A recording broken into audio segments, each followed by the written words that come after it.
देखो यहाँ पे क्या बोले हैं कि समकोण त्रिभुज में कर्ण जो है हमारा, कर्ण कहाँ पे है, यहाँ पे है ना। कर्ण हमारा स्थिर होता है, लेकिन लंब और आधार, लंब कौन सा है, जो ए और बी मान है वो हमारा क्या है, लंब है, और आधार जो है बीसी मान है वो हमारा आधार दिया गया है। और आपका कर्ण हमेशा स्थिर रहता है, लेकिन लंब और आधार जो है दोनों आपस में क्या होता है, अदला बदला होता है। तो देखिए यहाँ पे दूसरा त्रिभुज में कर्ण स्थिर है, लेकिन जो लंब यहाँ पे था वह लंब यहाँ पे आ गया, और जो आधार यहाँ पे था वह आधार ऊपर चला गया। ठीक है।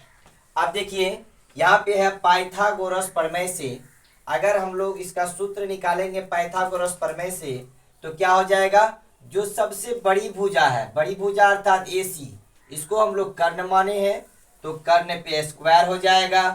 इसको हम लोग क्या माने हैं, लंब माने हैं, तो यहाँ पे लंब पे स्क्वायर हो जाएगा और प्लस आधार पे स्क्वायर हो जाएगा। जब हम लोग कर्ण को AC माने हैं तो कर्ण के जगह में हम लोग AC भी लिख सकते हैं, AC पर स्क्वायर, प्लस अब लंब की जगह में हम लोग AB को लिख सकते हैं, क्योंकि यह भुजा AB है तो AB पर स्क्वायर प्लस BC पर स्क्वायर, BC हम लोग आधार को माने हैं। अब देखिए यहाँ पे हम लोग कर्ण को S से सूचित करते हैं और लंब को हम लोग या तो L से या P से सूचित करते हैं, और आधार को किससे करते हैं, B से सूचित करते हैं।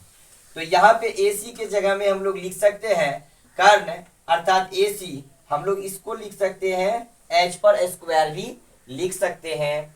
उसके बाद AB अर्थात L या P पे स्क्वायर, ज्यादातर हम लोग पाइथागोरस प्रमेय में P पे स्क्वायर लिखते हैं, तो P पे स्क्वायर कर लेंगे और प्लस B पे स्क्वायर अर्थात हम लोग आधार को B माने हैं।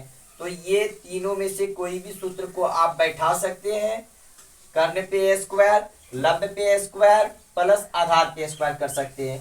AC स्क्वायर बराबर AB पर स्क्वायर प्लस BC पर स्क्वायर लिख सकते हैं। H स्क्वायर बराबर हो जाएगा P पर स्क्वायर प्लस B पर स्क्वायर हम लोग लिख सकते हैं।